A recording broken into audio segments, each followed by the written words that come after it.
నమస్తే, welcome to 99 TV. నేను వాసుదేవన్. మీరు సొరంగాలు పేల్చేస్తే మేము భారతదేశాన్ని 3 ముక్కలు చేస్తాం.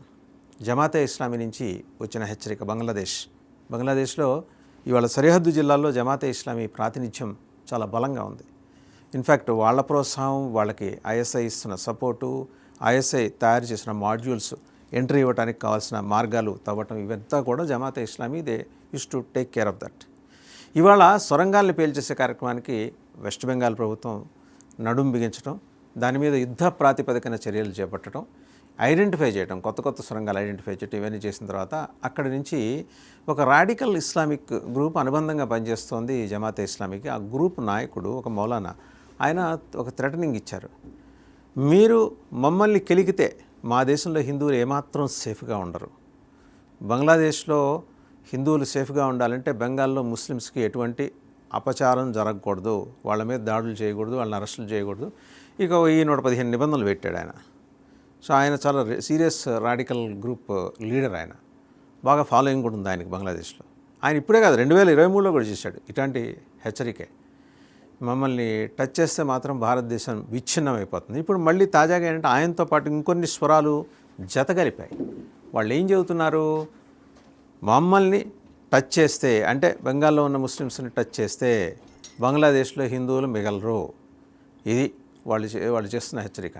ఎందుకు అంత భయం పట్టుకుంది అంటే లక్షల మంది సరిహద్దుల వైపు పరుగులు లేస్తున్నారు.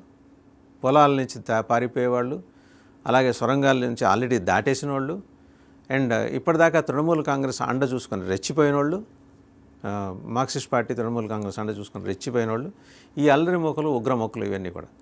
అండ్ అన్నింటికి మించి ఏంటంటే ఐఎస్ఐ ఒక ట్యాబ్లెట్ ఒకటి తయారు చేసి అక్కడ వాళ్ళకి ఇచ్చి పంపిస్తుంది. ఆ ట్యాబ్లెట్ తయారీ బర్మాలో అవుతుందట. ఆ ట్యాబ్లెట్ ఏంటంటే యూత్ని కంటి మీద నిద్ర లేకుండా చేస్తుంది. వాళ్ళ ఆలోచన శక్తిని ఇన్స్టిగేట్ చేసి వైలెన్స్ వైపు తీసుకెళ్తుందట. ఇది ఒక రిటైర్డ్ మేజర్ చెప్పారు ఈ విషయం. అంటే వాళ్ళు ఆయన సర్వీస్లో ఉన్నప్పుడు ప్రాక్టీస్లో ఉన్న విషయమే ఇప్పుడు ఇంకా ఉధృతంగా చేస్తుందిట. అంటే 24 అవర్స్ కూడా నిద్రపోకుండా వాళ్ళలో విపరీత ప్రవర్తన, హింసా ప్రవృత్తి పెరగటం, ఇప్పుడు ఇన్ని అత్యాచారాలు, బలవంతంగా లాక్కెళ్ళటాలు, అలాగే అక్కడికి తీసుకెళ్ళి సొరంగాల నుంచి ఈడ్చికెళ్ళటాలు, పని అయిపోయిన తర్వాత చంపేయటాలు, ఇవన్నీ చేయడానికి ఒక ట్యాబ్లెట్ ఒకటి తయారు చేసి అది బర్మాలో తయారవుతుంది. అది కూడా ఏంటంటే ఐఎస్ఐకి ఒక ల్యాబొరేటరీ ఉంది అక్కడ బర్మాలో. ఆ ల్యాబొరేటరీలో తయారు చేయించి ఈ పెడదోవ పట్టిన యువతని తమ వైపు ఆకర్షితులను చేసుకొని వాళ్ళని ఈ స్లీపర్ సెల్స్గా పంపడము, మాడ్యూల్స్ రూపంలో బార్డర్కి అవతల ఉంచడము, అవసరమైనప్పుడు చొరబాట్లకి పంపించడము, ఇలా చేస్తూ వచ్చింది. ఇప్పుడు ఈ గ్రూప్స్, జమాతే ఇస్లామీకి అనుబంధంగా పనిచేస్తున్న గ్రూప్స్, ఇవన్నీ కలిసి ఒక నిర్ణయానికి వచ్చినాయి. భారత్ని 3 ముక్కలు చేయాలి. సరే, ఎలాగో వాళ్ళ ఉద్దేశం ఏంటంటే వెస్ట్ బెంగాల్ని విడదీసేసి బంగ్లాదేశ్లో కలిపి గ్రేటర్ బంగ్లాదేశ్ చేయాలనేది ఒక ఆలోచన. దానికి మహమ్మద్ యూనస్ ప్రభుత్వంలో ఉన్నప్పుడు మంచి సహకారం దొరికింది. ఇవాళ తారిక్ రెహమాన్ ప్రభుత్వం వచ్చింది. ఆయనకి ఏంటంటే పొరుగు దేశంతో సంబంధాలు ముఖ్యం. చదువుకున్నాడు, ఆయన ప్రవాసంలో ఉన్నాడు మోర్ దెన్ 20 years. వారి మాతృమూర్తి మొన్న మరణించేంత వరకు ఆయన అక్కడే ఉన్నాడు. సరే, ఎన్నికల ముందర ఆయన వచ్చి సరే ఎన్నికల్లో గెలిచారు. బంగ్లాదేశ్ నేషనల్ పార్టీతోటి అపూర్వ మెజారిటీతో గెలిచారు. ప్రభుత్వం ఏర్పాటు చేశారు. ఒకప్పుడు ఆయన వేర్పాటువాద ఉద్యమకారులకు సపోర్ట్ చేసినప్పటికీ ఇప్పుడు పైకి మాత్రం ఏంటంటే ఆయన పెద్దగా సపోర్ట్ చేసినట్టు కనపడకుండా జాగ్రత్త పడుతున్నారు. డిప్లొమాటిక్ రిలేషన్స్ కావాలి కదా. ఇప్పుడు మన శత్రువుల్ని మనం దూరం నుంచి తరిమి కొట్టచ్చు, కానీ మన పొరుగు వాళ్ళని మనం ఏం చేయలేం, వాళ్ళు అలాగే ఉంటారు. అందువల్ల ఇవాళ ఆయన కొంచెం రాజనీతి నేర్చుకున్నాడు. జమాతే ఇస్లామీని ఆయన దూరం పెట్టడం మొదలెట్టాడని ఒక టాక్ని ప్రాపగేట్ చేయించాడు. నిజంగా దూరం పెట్టాల, బయట ప్రపంచానికి అలా కనిపిస్తుంది. మొన్న వాళ్ళ ambassador foreign affairs diplomat Kabir కూడా ఇదే మాట మాట్లాడారు. ఏంటంటే ముళ్ళకం చేసుకుంటే మేము చూస్తూ ఊరుకోక ఏం చేస్తాడు, మన దేశం వైపు మనం ముళ్ళకం చేసుకుంటాం. వాళ్ళందరూ అంటే ఒక ఒత్తిడిలో ఉన్నారు. బంగ్లాదేశ్లో ఉన్న ఈ జమాతే ఇస్లామీ ఒత్తిడిలో ఉండి వాళ్ళు మాట్లాడాల్సి వస్తుంది. అంటే Jamaat-e Islami has become more powerful than the government. Tarique Rahman కన్నా కూడా వాళ్ళు చాలా బలంగా తయారయ్యారు. వాళ్ళని కాదని తారిక్ రెహమాన్ అక్కడ ప్రభుత్వం నడిపే పరిస్థితి లేదు. మొన్న కూడా చూస్తే ఈ క్రూడ్ ఆయిల్ క్రైసిస్ వచ్చిన తర్వాత భారతదేశం పంపించింది బంగ్లాదేశ్కి. ఇవే కాదు, ఆహార పదార్థాలు కూడా పంపించింది. అయినా కూడా ఏమాత్రం కృతజ్ఞత లేకుండా జమాతే ఇస్లామీ కానీ దానికి అనుబంధంగా పనిచేసే రాడికల్ గ్రూపులు కానీ ఈ రకమైన హెచ్చరికలు. దీన్నేమి కేంద్రం తమాషాగా తీసుకోవట్లా. కారణం ఏంటంటే 3 ముక్కలు చేస్తామంటే ఈ పాటికి వేర్పాటువాద శక్తులు, ఈ విచ్ఛిన్నకర శక్తులు ఎంటర్ అయిపోయి ఉంటారు. ఎప్పటి నుంచో ఉన్నారు, స్లీపర్ సెల్స్ని యాక్టివేట్ చేయబోతున్నారు. ఇది ప్రమాదకరమైన సంకేతం. అందుకనే అజిత్ దోవల్ నేరుగా రంగంలోకి దిగాల్సిన పరిస్థితి. అజిత్ దోవల్ రంగంలోకి దిగిన తర్వాత కరెక్ట్గా ఈ 3 వారాలు 4 వారాల క్రితం జరిగిన సంఘటన ఒక్కసారి మనం గుర్తు చేసుకుందాం. ఆయన రంగంలోకి దిగిన తర్వాత ఈ ఫారిన్ అఫైర్స్ డిప్లొమాట్ కబీర్ వాయిస్లో తేడా కనిపించింది. సీన్ కట్ చేస్తే అక్కడ ఒక 100 మంది బంగ్లాదేశీ ఎయిర్ ఫోర్స్ ఆఫీసర్స్ని అరెస్ట్ చేశారు. వాళ్ళకి తెహరీకే తాలిబానీ పాకిస్తానీ గ్రూప్ తోటి టీటీపీ గ్రూప్ తోటి సంబంధాలు ఉన్నాయి. వాళ్ళు వితిన్ బంగ్లాదేశ్ ఎయిర్ ఫోర్స్ వాళ్ళు దేశ భద్రతకు ఆటంకం కలిగించేలాగా విచ్ఛిన్నకర కార్యకలాపాలకు పాల్పడుతున్నారని ఎవిడెన్స్ దొరికిందట. ఇది అలర్ట్ చేసింది ఎవరు? వాళ్ళ దేశంలో జరుగుతుంటే అలర్ట్ చేసింది మనం. అజిత్ దోవల్ గారు అలర్ట్ చేసిన తర్వాత తారిక్ రెహమాన్ ప్రభుత్వం కళ్ళు తెరిచింది. కబీర్ గారు ఇమీడియట్గా ఆర్డర్స్ ఇష్యూ చేసి వాళ్ళందరినీ లోపల తోయించారు. బట్ ఈ లోపల వాళ్ళు ఏం చేశారు? ఇప్పుడు లాల్ మునీర్ హట్ అని ఒక ఎయిర్పోర్ట్ ఉంది మనకి సిలిగురి నుంచి. సిలిగురిలో ఒక మేడకి చూస్తే కనిపిస్తాయి, బంగ్లాదేశ్లో ఉంటుంది. ఆ ఎయిర్పోర్ట్ని వాళ్ళు చైనా కడుతోంది, కాంట్రాక్టరు పాకిస్తాన్.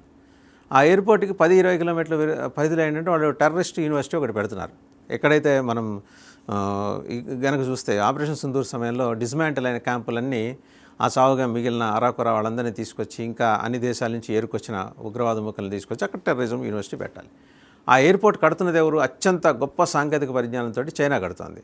పైకి ఎయిర్పోర్టే, కానీ ఎయిర్పోర్ట్ సరౌండింగ్స్ అంతా కూడా ఏంటంటే ఉగ్రవాద శిబిరాలు ఉంటాయి, ఒక టెర్రరిజం యూనివర్సిటీ.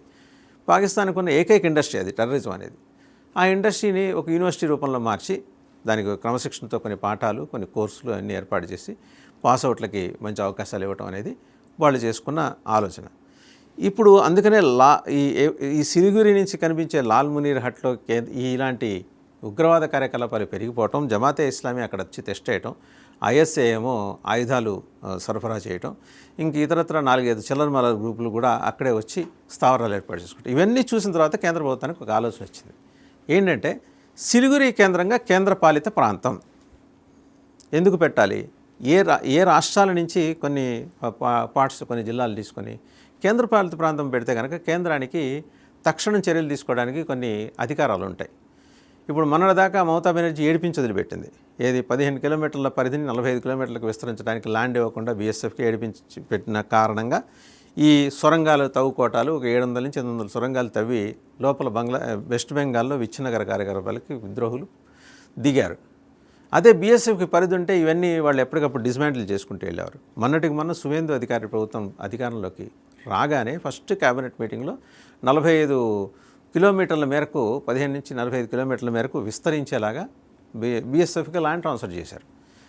ఇంత స్పష్టంగా ఈ కార్యకలాపాలని చూసిన తర్వాత భారత ప్రభుత్వం అటు అస్సాంలో హిమంత్ బిశ్వ శర్మ, ఇటేమో వెస్ట్ బెంగాల్లో సువేందు అధికారి, ఆ పైన నార్త్ ఈస్టర్న్ స్టేట్స్ నుంచి ఉన్న కూడా బీజేపీ ప్రభుత్వాలు ఇవన్నీ కట్టుదిట్టం చేసిన తర్వాత త్రిపురలో కూడా కట్టుదిట్టం చేస్తారు. త్రిపుర అనుకున్న బంగ్లా బార్డర్ ఉంది, అండ్ వెస్ట్ బెంగాల్కి అయితే 2217 కిలోమీటర్ల బార్డర్ ఉంది బంగ్లాదేశ్. ఇవన్నీ చూసి అస్సాంలో కొంత భాగం ఉంది. వీటిని కట్టుదిట్టం చేయాలంటే సిలిగురి హెడ్ క్వార్టర్స్గా ఒక కేంద్రపాలిత ప్రాంతం. ఆల్రెడీ 3 మిలిటరీ కమాండ్స్ వచ్చేసినాయి. అక్కడ 3 రాష్ట్రాల నుంచి కమాండ్స్ వచ్చి అక్కడ రెడీ అయి కూర్చున్నాయి. సో మీరు 3 ముక్కలు చేస్తామంటే మేము 3 రాష్ట్రాల నుంచి మొత్తం మా బలగాలను అక్కడ తీసుకొచ్చి పెట్టేసి స్ట్రాటజిక్గా అక్కడ మిలిటరీ కమాండ్స్ ఏర్పాటు చేసుకొని సిలిగురి హెడ్ క్వార్టర్స్గా కేంద్రపాలిత ప్రాంతాన్ని ఏర్పాటు చేయబోతున్నామని ఒక సంకేతాన్ని అయితే భారతదేశం బంగ్లాదేశ్కి ఇచ్చింది, పాకిస్తాన్కి ఇచ్చింది, అంతర్జాతీయ సమాజానికి కూడా ఇచ్చింది. ఓవరాల్గా ఏంటంటే మీరు ఎన్నైనా చేయండి, ఉగ్రవాదం మా ఊపిరి ఎప్పుడు ఆగనీయం అని చెప్పేసే పద్ధతిలో జమాతే ఇస్లామీ దాని అనుబంధ సంస్థలు పనిచేస్తూ వస్తున్నాయి. ఇప్పుడు ఫైట్ డైరెక్ట్గా ఉంటుంది. నడి మధ్య ఏం చేసింది, ఆర్ఎస్ఎస్ నుంచి దత్తాత్రేయ సీనియర్ లీడర్ అలాగే సెక్రటరీ జనరల్ దత్తాత్రేయ గారు ఆయన ఒక స్టేట్మెంట్ ఇచ్చారు. ఏంటి, act firmly against terror but open dialogue with Pakistan. ఇదేంటంటే సరే సుహృద్భావ వాతావరణంలో చర్చలు చేసుకుందాం, టెర్రరిజం ఉన్న చోట మాత్రం గట్టిగా ఎక్కి దిగండి, ఎక్కడ రాజీ పడద్దు అనే పద్ధతిలో double fold strategy which Vajpayee has implemented. ఆయన లాహోర్ బస్ యాత్ర, సుహృద్భావ బస్ యాత్ర ప్రారంభించారు. ఆ ఫార్ములాలకు దిగుతున్నారు. ఈ ఎత్తుగడ ఏంటంటే మొత్తం పాకిస్తాన్ ప్రజలతోటి నేరుగా సంభాషణలు జరపటం ద్వారా ఉన్న అన్నెసరీ టెన్షన్స్ని ఈజ్ చేసి ఎక్కడ దృష్టి పెట్టాలో అక్కడే ఫోకస్ పెట్టడం అనేది. కొన్ని సందర్భాల్లో ఇది ఫలించవచ్చు, కొన్ని సందర్భాల్లో ఫలించకపోనవచ్చు. కానీ ఇదొక మంచి ప్రయత్నం. సో ఇన్ని రకాలుగా భారతదేశం ప్రయత్నం చేస్తుంది. మీరు 3 ముక్కలు ఆట ఆడడానికి వస్తే మిమ్మల్ని ముక్కలుగా నరికేయడానికి భారతదేశ సైన్యం ఇక్కడ సిద్ధంగా ఉంది.